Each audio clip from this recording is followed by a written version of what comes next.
Hello, welcome to another video. So, due to popular demand, today's video is going to be on binomial distribution and probability.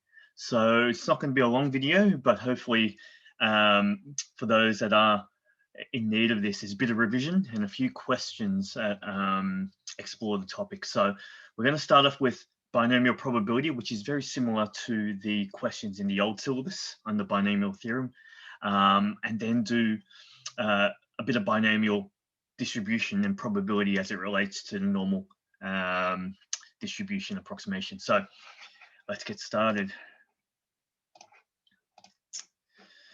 So very first thing I want to note is that binomial probability is not a new topic. As part of the new syllabus, it is was a topic in the existing old syllabus under binomial theorem. So, the theory is largely the same. So saying that though, I will throw in a bit of the new notation when I do. So if a random variable x is binomially distributed. So new notation basically writes this as, i.e., x is binomial with two parameters of n and p. And just to be absolutely clear here, n and p represent, that one there is a number of trials. And this one here is the probability of success. So in a number of questions you'll see later, if this was like, say, a multiple choice test with 30 questions and each question has 4 answers, if you were to randomly guess it, your n in this case would be 30 for the number of questions, and p would be a quarter, which is the probability of you randomly selecting the right answer. So if that's the case, then we can say, then using our formula, then the probability that x equals to k using binomial theorem would be nck. So very similar to binomial theorem expansion of Newton's formula. However, the only difference is that when you do probability here, it's to the power of k itself, not n minus k, as in the formula you use for Newton's expansion, Newton's formula, and then q, n minus k. And just to be clear here, where q is 1 minus p. So basically, it's a binomial. It's like a Bernoulli trial where you can either get one outcome of p or 1 minus p, which is in this case denoted as q. So this is the formula that we're going to use for some of the initial questions. And whenever you hear the words binomial distribution, or probability, that's the formula they want you to use. And just to be extra clear here, so an extension of this topic under the new syllabus is then they started applying stats to it. So things like expected value and variance. So when something is binomially distributed, the expected value is given as a formula NP, and the variance of x is given as NPQ. It's a very easy formulas to sort of remember.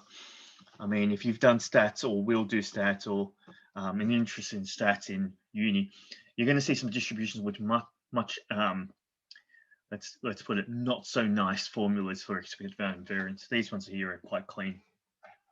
So a couple of things to point out as well when we look at this formula. So, combinations, not that you need to know specifically for these questions, but sometimes you might need to prove stuff. NCK in combinatorics denoted or comes from the formula in factorial form that looks like that.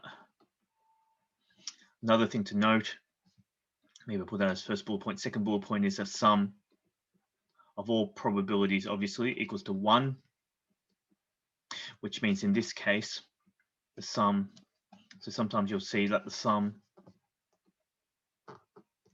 of all probabilities expressed binomially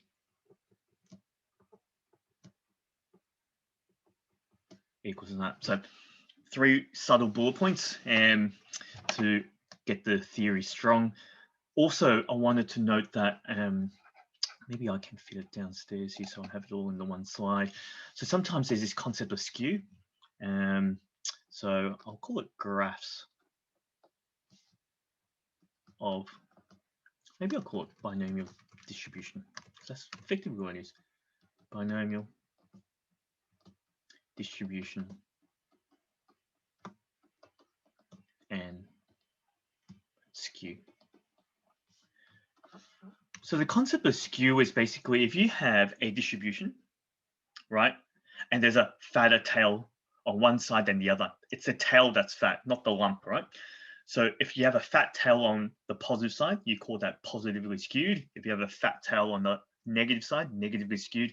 And if you have a perfectly symmetrical normal distribution, no skew. So in terms of what I'm talking about here, so if I had, let's look at 3 graphs. So let me see if I can plot.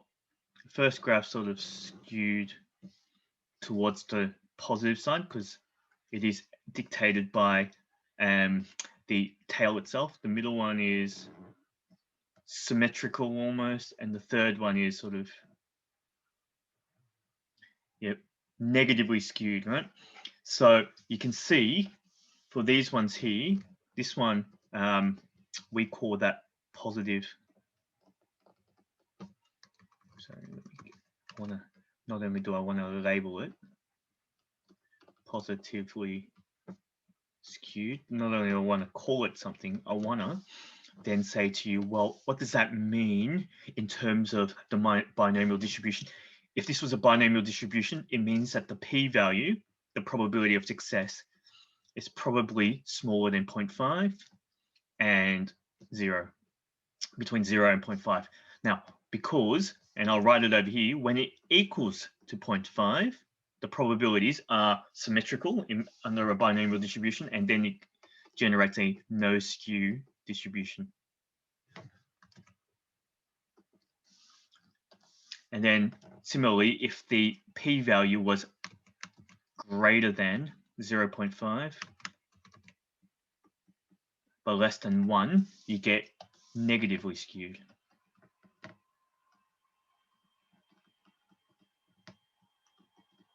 So just basically, I mean, sometimes you might see a question on this in the multiple choice or something described to you in a question. This is what they're talking about when they talk about the p-values and also when they talk about the concept of skew. So I thought I'd highlight that for you. That was supposed to be a highlight. So at least you get your theory strong. Now let's do some questions. So the first question is very simple, or sorry, very, I wouldn't say simple, but very common, very classic, right? So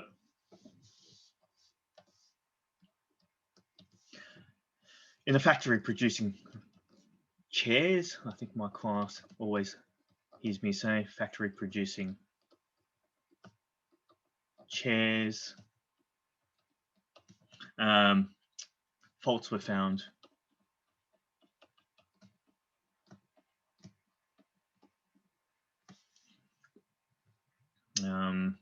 at a rate of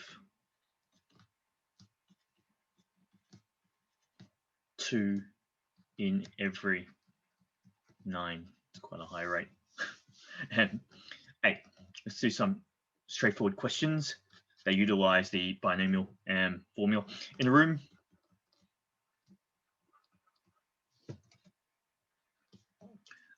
with 8 chairs,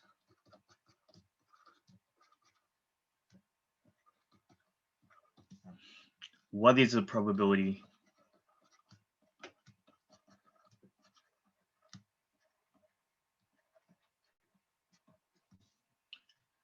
that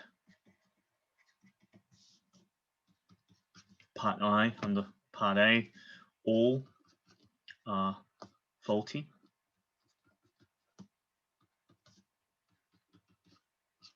And half faulty?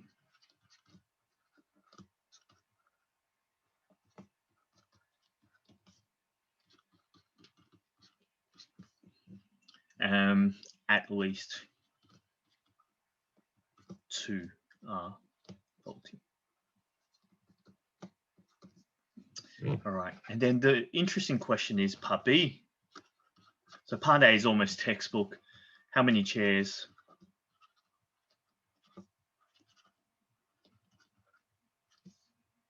need to be in the room?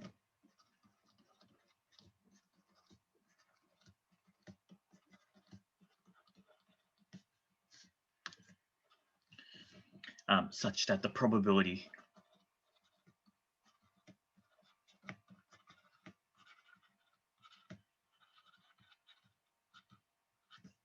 of at least one fault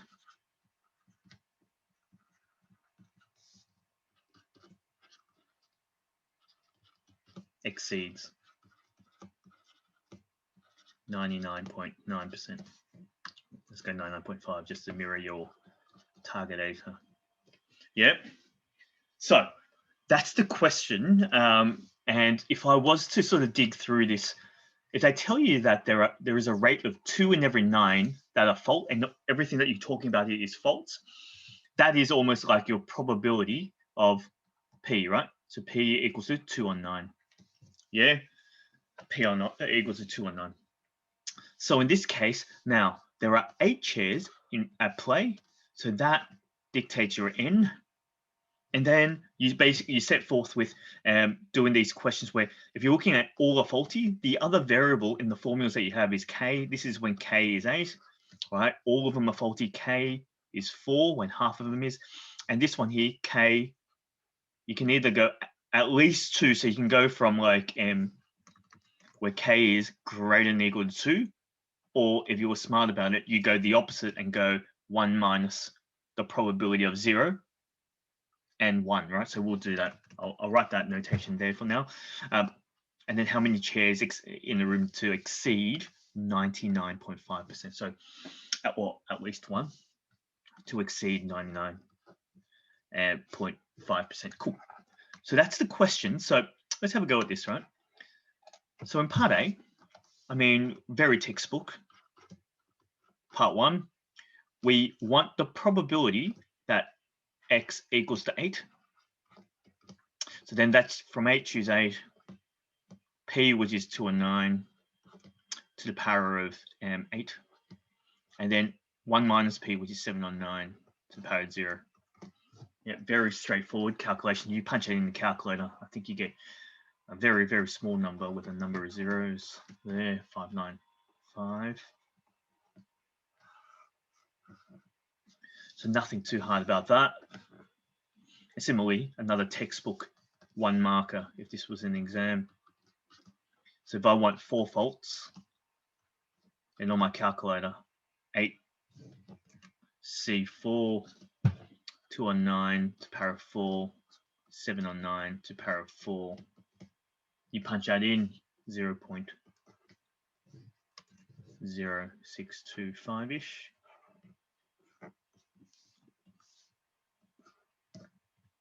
And then last but not least, in this question number 3, if I want the probability that X is greater than or equal to 2, from a probability perspective, that's like saying 1 minus the probability of 0 and minus the probability of 1, right? They call that the complementary events. So 1 minus the probability of 0, so from 8, see 0, 2 on 9, power 0, 7 on 9, power 8. So technically you don't need these 2 parts, you just need the 7 on 9, but let's just put it in there for working out. 2 on 9, power of 1, 7 on 9, power of 7. So you punch it in your calculator and hopefully you get a value that looks like 0.560. Yeah, so very textbook, which leads us to part B. So part B, once again, it's very common, not that much harder, but harder than these ones. So how many chairs need to be in the room? So basically this room is full of chairs now, and I need to know how many minimum do I need to get at least 1 fault with a probability that is bigger than 99.5%. So basically the more chairs I have in, more chance I have of finding at least 1 fault, right? So the question is basically how many do I need minimally to exceed that? So let's have a look. So I want so in this case, if they're asking for how many chairs, so in this case, n is missing, right? The number of chairs is not given. So I know that the probability, at least 1, so probability that x is greater than or equal to 1, right? I want that to exceed the probability of 99.5. This is probably the hardest part in the question, to get a statement mathematically that translates the text into numbers, right?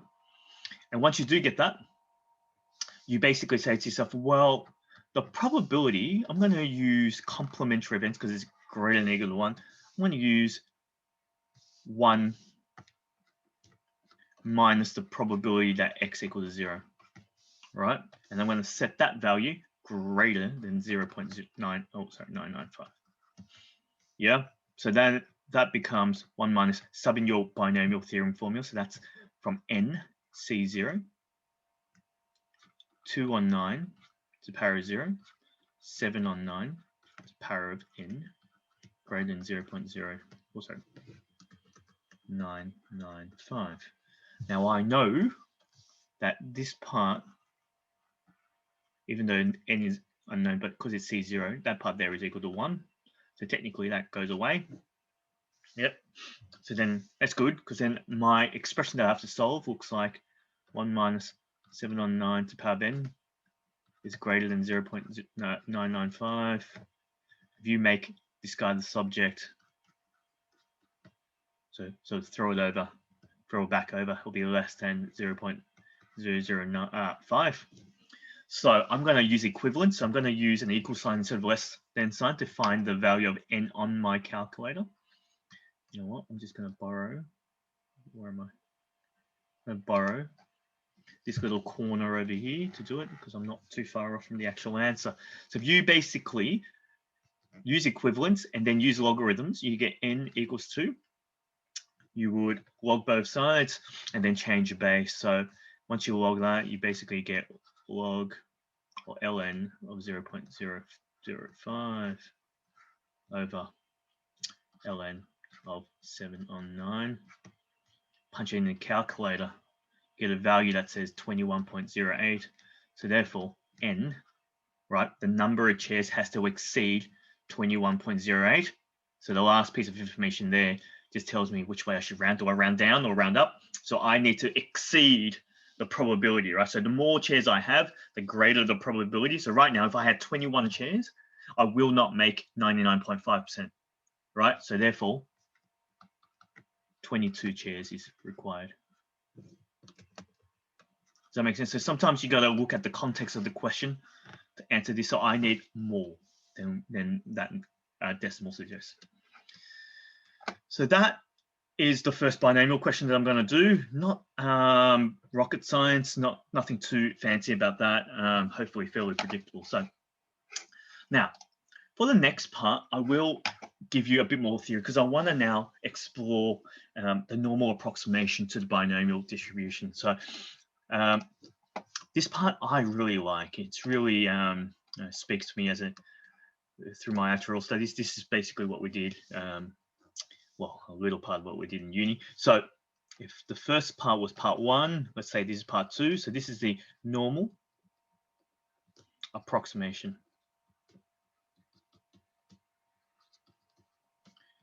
to the binomial distribution.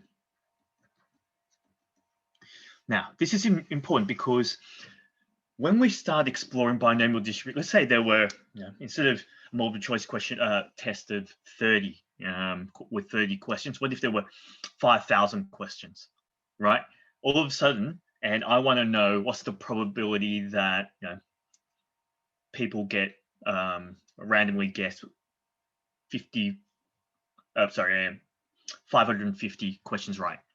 Now, you're not going to sit there and try to work out all those binomial distributions. We're going to need something that will help us approximate in that situation. As you probably already know, normal approximations work better when the numbers are bigger. They call it the law of large numbers, right? So in this case, there's a rule of thumb that basically tells you when you should use the normal approximation, and I'll put that down as well. And also then once you go normal, for those that have already seen my videos, I've actually made 3 videos looking at the normal approximation and looking at the tables. So if you haven't seen those, please see those, because I'm just going to assume that you know how to use and calculate using the normal table, right? Standard table. So this is how I'm going to start this piece of theory. So part I, I'm just going to write. So for this one, if a variable right now is given to be binomial, right? If it's given to be binomial, and we say we need help with this because there are some questions that we can't estimate binomially, right? It's just too hard to calculate. So we're going to try to approximate using another variable, which is normally distributed. And with normal, the 2 parameters are mu and sigma squared, which is the mean and the variance, right? Now, the rule of thumb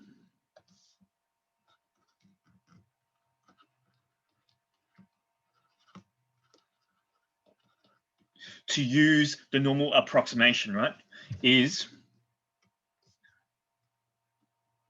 if n times p is greater than 5, or n times, well, q, which is 1 minus p, is greater than 5, we're happy to do it. You can sort of see if the number for n is large, let's say n is 50, right? Probability, it has to be something like, basically the bigger number for p, n, bigger number for n, the more likely the rule of thumb would apply. So the more numbers you have, the law of large numbers, normal distribution becomes more and more reasonable. So please appreciate that rule of thumb kicks in. So if you have like n equals to 1, you're probably not going to tick over when you multiply by probability the rule of thumb of 5.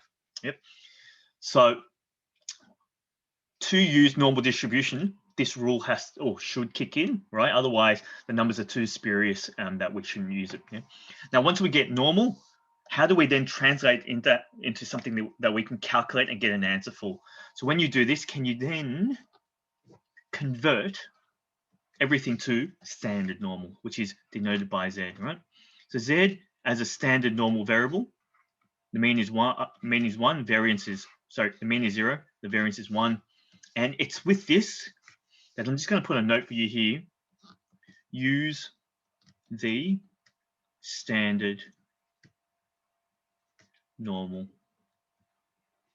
table of values where the probability of x is less, or sorry, z is less than, let's say, some little z. I'm going to use phi to denote that just to save myself some notation, yeah? So some writing. All right, so this one here, standard normal table of values is the goal that we want to then calculate. Once you have that, now also, right, and maybe I will put a little note here, right? A little sort of subnote. How do you convert normal to standard normal again? We basically do this, right? Z equals to whatever value. Now I used to use x, but maybe for this case I used the variable y, so minus mu divided by standard deviation or variance, square root of variance.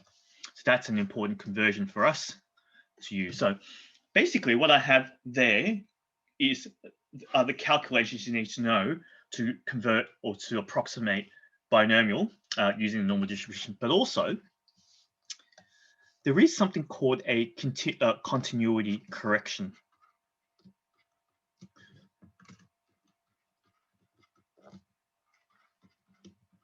Correction adjustment when you use the normal approximation, because, and this is really important, right? So when I have, let's say, probability of x equals to 9, right, under the, actually maybe before I even do that, if I said x is binomially distributed over here, and I said y is normally distributed over here. And if I said to you the probability that x equals to 0, let's say 8, right? That is what they call a discrete number, right? A discrete random variable. So let me just write that in. So this guy here, and I'll highlight that in green, right? This is a discrete random variable. And by that, I mean it's countable. 8, 9, 10, right? They're countable. While if I wanted to approximate this, I would need to say, maybe I'll put an X here, right? Because I'm really not trying to be clever with the notation. When I try to approximate this, they call it the continuity correction factor because normal distributions are continuous, right? You can't equal to 8 ever. It's not a thing, right? With continuous, you can't just equal to a number. You got to be within a range, right? So that range is extended because I want to straddle 8. I want 8 as the value that are equal to. So I'm just going to plus and minus 0.5 on both sides. When I actually do this, and it's because x in this case is a continuous random variable. Yep, as an adjustment. So whenever we do this under a binomial, they will, generally would ask you, can you please, part A, find it under the binomial? And to find out, just to be clear, right? If I was to do it under binomial, I would say, okay, from n, C8, get the value of p to the power 8, and then q to the power of n minus 8, right? That's easy. But for the normal, I would say, okay, when I do this under the normal distribution, I would then try to convert that and then use, so convert to z as a point number 1 and use standard table and your phi of z to find, right?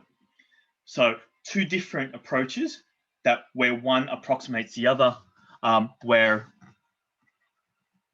the error percentage or the percentage of error that they always ask you is always equal to estimate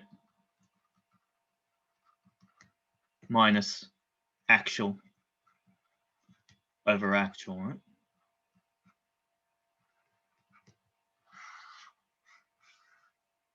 Now, sometimes because you're looking at very small percentages, the percentage error looks large, right? But in absolute terms, like in total number terms, it's actually very small. So let's have a go at this. This is the theory that you need to know to do some approximations. I've got sort of 2 questions prepared for you to have a look at. But before I do those, just to ensure that you have seen standard table before.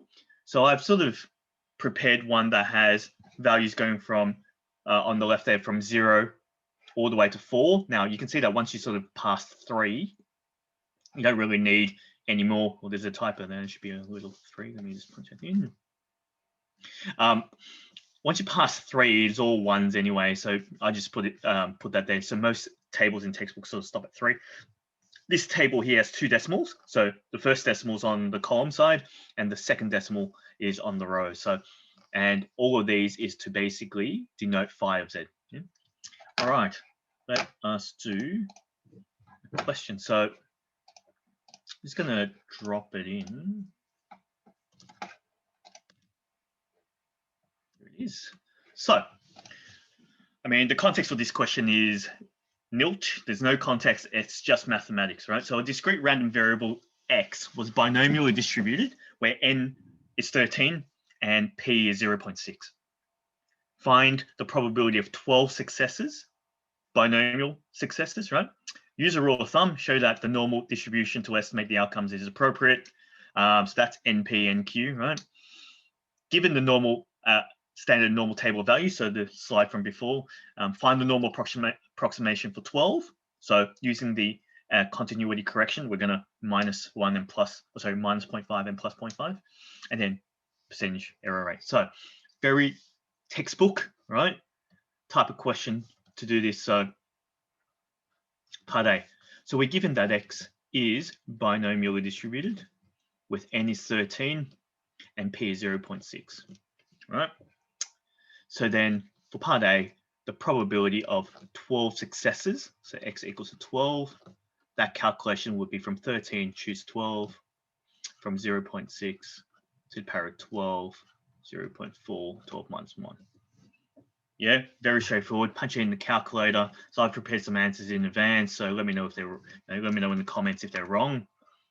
0, 1, 1, 3. Yeah, best to sort of punch those in yourself to make sure they're right. Classic, right? Binomial theorem, really easy. That's very textbook. Now, part B.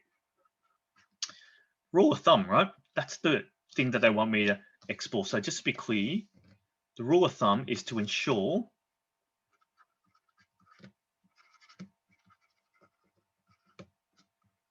that NP is greater than 5 and also NQ is greater than 5 as well, right? Or N times 1 minus P, yeah? Same thing. So let's explore that. So for this one, N, which is 13, times 0.6, punch it in the calculator, 7.8. Obviously greater than 5, so tick there. 13 times 0.4, 5.2, so just past 5, so it's deemed as appropriate, therefore appropriate to use normal distribution or approximation.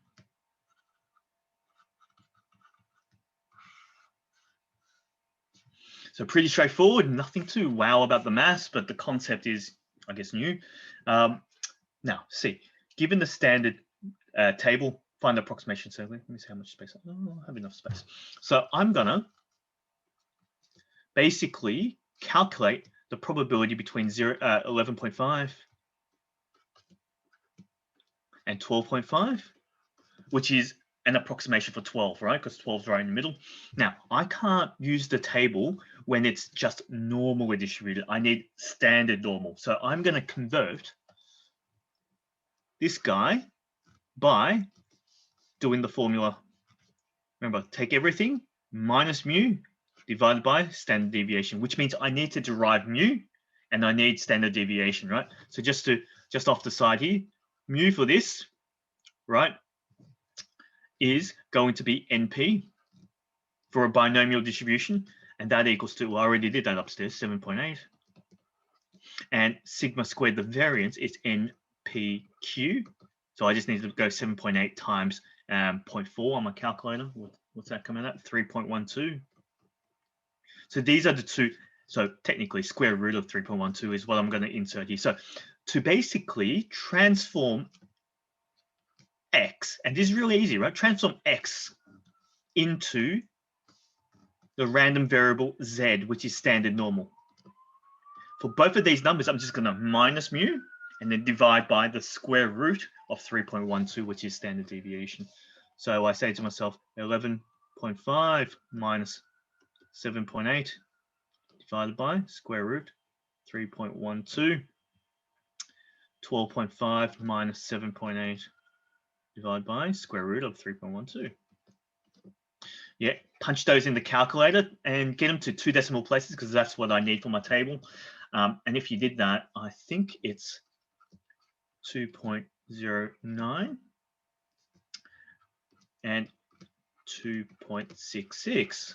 Right now, whenever you do a probability, and please see my other video or videos where I did 3 videos capturing how to calculate this. Whenever you have a standard normal straddling 2 numbers, you basically do that as the difference between the top minus the bottom. So I'm going to go phi 2.66 minus phi 2.09. So on the standard normal 2.66, let's look that up first. Let's see, 6, and then 6. That number there, 0.9093 and 2.09. So I'll go back down to the 09s. 2.09, so the last column, that guy there. So if you did that, You then plug in the numbers, one minus the other. Pretty straightforward. So 0.9993, subtracting 0.9981, which gives me 0.012 as my normal approximation. Now, that number there is approximating the first number, so it's not too far off. However, if you look at it, it's better. It's quite a lot off. So when I find the error rate, it's going to be quite big, but don't be alarmed. The numbers themselves aren't big. So it really is just, yeah, like a bit spurious because of so percentage error. So percentage error always equals to your estimate. Oops, too many little zeros. Minus your actual over your actual as a percentage. So if you did that with negative 89% off, smaller, yep, that's the approximation.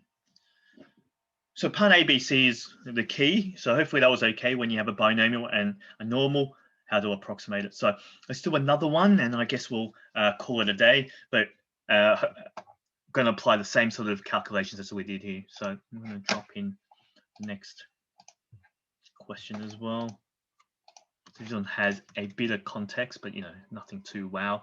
So multiple choice, 30 questions, 30 questions, 4 choices, and the student was to randomly select all. So part A, using binomial, find the mean and variance, and the probability it gets less than 5. Show that using normal approximation is fine. Calculate the normal equivalent and then percentage error, right? Classic. So let's do this. So part A. Part 1, no, there are 30 questions, right? So I need to find the mean and variance. So just be clear there. So if I define x to be the variable, that is binomially distributed, there are 30 possibilities. And each question is 1 out of 4, so 0.25. Yeah, for each for the success probability. So for part 1, then the mean, which equals the NP, equals to 30 times 0.25. So if he was to blindly guess, what's the expected number of questions he'll get right? So 7.5 is the expected number. And the variance sigma squared, what's the volatility around that? So 30 times 0.25. Multiplied by 1 minus that, which is 0.75. And you calculate a 5.625. So guys, nothing too hard about both of those. Pretty straightforward, I'd say, but they're very important inputs to what I need for the normal distribution after. Now, part 2 is more tedious than anything, hard, because it wants me to find a probability that I get less than 5. So x is less than 5. Now, when you talk, and this sort of tells you why the binomial calculations need an approximation, because what if that was x is less than 5 is basically, because it's discrete, it'll be probability of 0, 1, 2, 3, and 4. And I did this on purpose just to illustrate the tedium that comes with binomial theorem, right? If there's five answers, then I need to apply the formula 5 times. What if this was like x is less than 17, right? I'll take forever. That's why the normal approximation is quite nice. But let's do this, right? Let's do this. There's a bit of calculation here on your calculator, but nothing too hard. So using the binomial probability formula, so from 30 C0, 0.25 to power 0, 0.75 to the power 30, that's P0, P1 exactly the same, but the only thing that changes is instead of zeros, I put ones, 0.75 and 30 minus 1, 29. And P2, so tedious, but not hard, hopefully not hard. And then plus P3, but necessary to illustrate point, right? And that point is, this is why the binomial theorem gets an estimate or an approximation, right? Because when you do this over and over again, it's going to be painful, but you can approximate it. You can approximate it. 26. All right, that was fun. You punch all that in your calculator, and hopefully a number of 0.098 will pop up, which is your answer. It's a concept, not hard, tedious. Yep. So now the fun part, right? We're gonna show that the normal approximation is fine using NP and Q greater than 5, and then approximate using the normal distribution. So I'm just gonna, pop up here. Puppy. So once again, rule of thumb.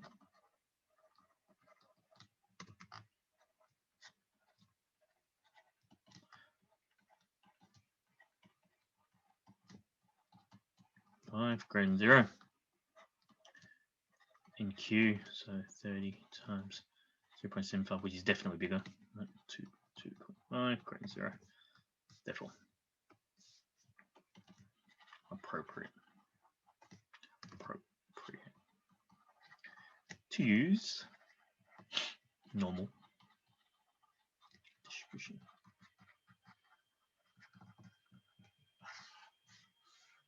Yep, nothing too hard about that at all. Part C. Now, we're going to try to approximate this.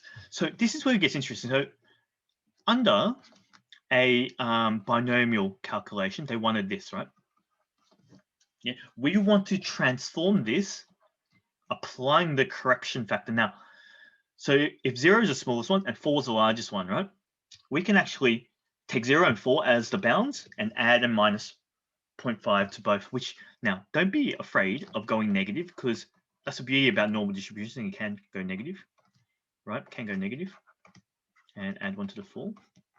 Well, sorry, there should be no equal sign on the 5. It's just less than. That's why we go to 4.5. And then with this, we then, once again, convert that into Z, right? Whereby we minus mu. Now, I've got mu. I got that from part A. Yeah, minus 7.5 and square root of 5.625 as sigma. So I go negative 0.5 minus 7.5 divided by square root of 5.625. Similarly, 4.5 minus 7.5 all over square root of 5.625. And that is what I punch in the calculator to get my value. So in this case, you get negatives, and that's absolutely fine. 3.37, 2 decimal places, so I can use my table of values. Over here, that's negative 1.26. Now, negative is fine, because for those that have seen my other 3 videos, whenever you get 2 negatives, because it's symmetrical, right, the normal distribution, we're just going to basically replace them with 2 positives and sort of flip the order, right? Completely symmetrical, so the positive cases are exactly the same. And once you do Z straddling 2 numbers, remember, then it's just phi of the bigger minus phi of the smaller. I suspect any number that's like in the 3s is generally 1. Let's just have a look at that in the table. So 3.37, 3.37. I think this is 7 here. It was just equal. No, that's 6. So 1 is definitely there. What's the other one? 1.26. So this one is definitely not 1. So 1.2. Let's see. Scroll up. So 6 is there. 1.2. 0.9641. So remember that. 1 minus 0.9641. Punch it in calculator. 0.0359. Beautiful. That's your answer. And last but not least, error rate, which is once again, purely theoretical. The 2 numbers there, estimating 0.3, 0.03, 0.09. I mean, it's not too close, but it is an approximation. So D, error percentage equals to your estimate minus your actual, which is rounded off, divided by an actual. which if you did it on your calculator would be negative 63%. So we've undershot again. But that's how you do it. So that was the normal approximation to the binomial distribution. Hopefully that gives you a bit of structure on how to move from binomial to normal and then to utilize your table, which is standard normal. Hope that helps. For those that are doing exams soon, good luck. Yeah, and if you like this video, please click a like, subscribe if you haven't already done so, and tell your friends. I'll see you guys later.